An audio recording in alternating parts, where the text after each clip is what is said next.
What is up, humans of the cardboard? Welcome back to Just Nuts, guys. Today we have first reveals and cover art for the Albaz structure deck. This is pretty exciting. I think this is a more interesting structure deck than we usually get. I mean, like Ice Barrier is like, okay, we're getting Ice Barrier support, but this one's particularly interesting in the fact that like it's Albaz, but like Albaz hasn't been an archetype yet, so they're going to make him into try and solidify him as more of an archetype here, I assume. And also the artwork on here looks crazy. You have this insane looking dragon, you have the ice version kind of looking of this dragon. They both look insane. I'm sure we'll get those revealed at some point, but yeah, let's just get into it. We got 4 cards here. We also got new Battles of Chaos, the final Battles of Chaos reveals for that set. I'll probably cover that in another video, so look out for that. That'll probably come out like right after this one. I just don't want this to be like a 30-minute video covering like 15 cards. So let's just jump into this. We're starting off here with TriBrigade Mercuria.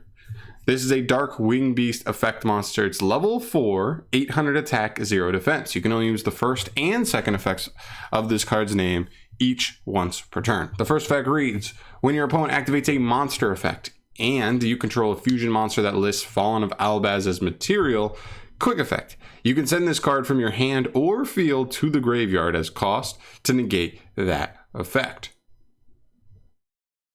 So this is fiendish for monster effects if you just have a fusion Fallen of Albaz monster.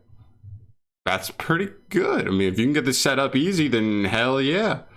Second effect, if this card becomes banished, you can add one Fallen of Albaz or one monster that lists that monster in its text from your deck to the hand, except for another copy of itself. That's also really good. I mean, maybe that just makes this almost like a starter piece if you just want to play Gold Sarcophagus, or obviously just through playing the deck, this might be a card that gets banished. TriBrigade just banished this. If you want to combine TriBrigade with more Fallen of Albaz stuff, this card helps to connect you to that stuff. Interesting. Very, very interesting. I like this card a lot. I think this is a great first card to start with. Monster negate in hand. It's not an omni negate, but we will take a monster negate in hand. Then once it's engraved, you banish it. Boom, he'll get you another card for free. Good card. Good card. Hell yeah.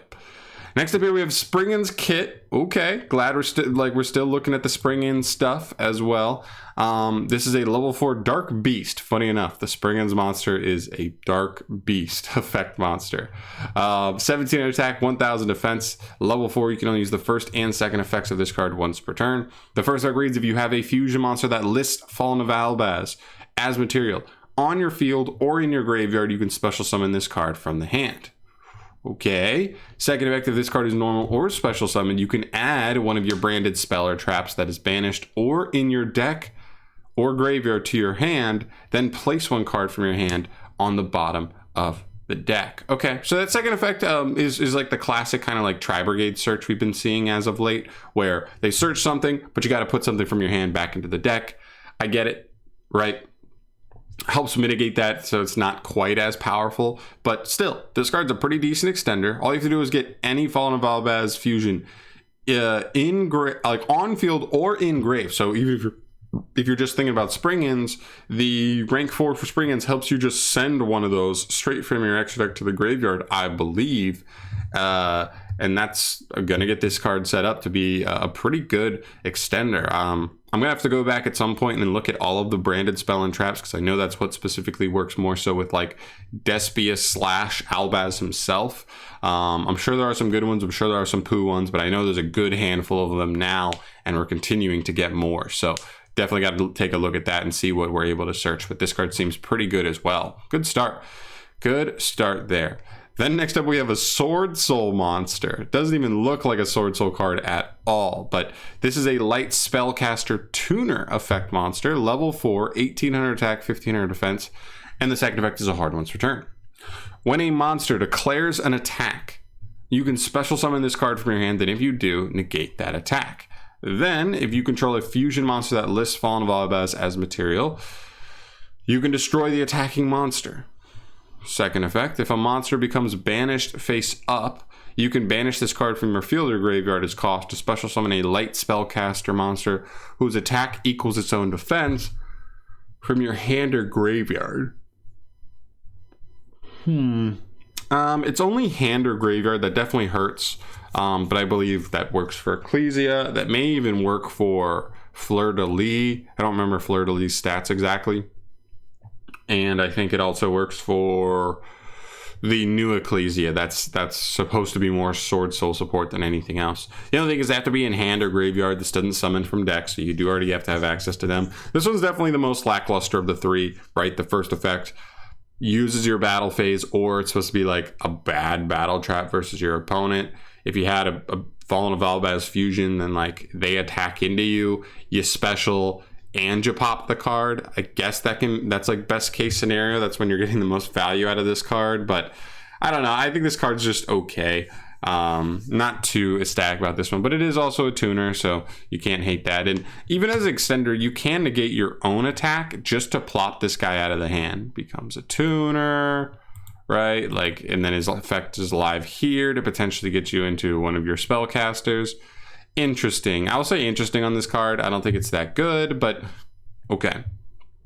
And the last new card we have here today for the structure deck reveals is Paradise Branded. This is a continuous spell, and the second effect is a hard one's return.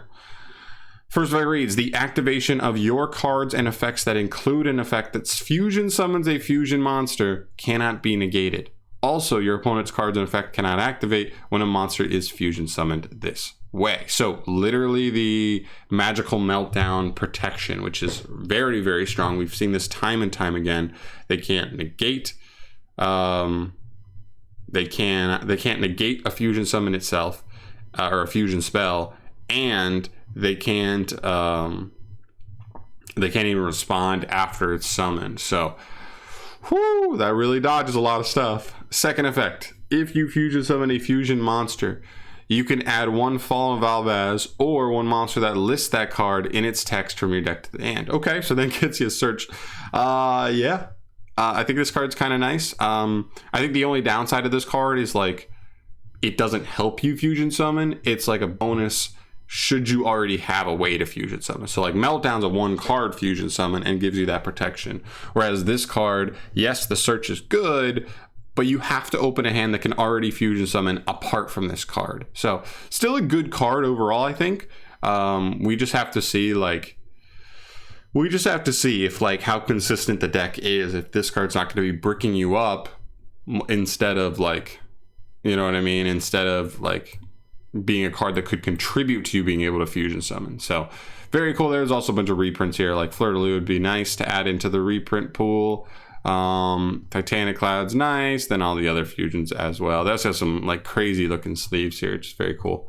But yeah, very, very cool there. I think this is honestly cool. I like that some of the monsters here are like already like decent even in their own archetypes. I mean, sort of like it's more so they're decent at potentially making it so like Albaz and like the branded cards could be integrated into some of the other archetypes as like a small package. I mean, this guy could just be something you could send Kit send this guy, and then you banish him and Kit. That'll trigger him to search you either Albaz or a card that lists it or a monster that lists it in its text, and like you continue to go from there. So really cool stuff.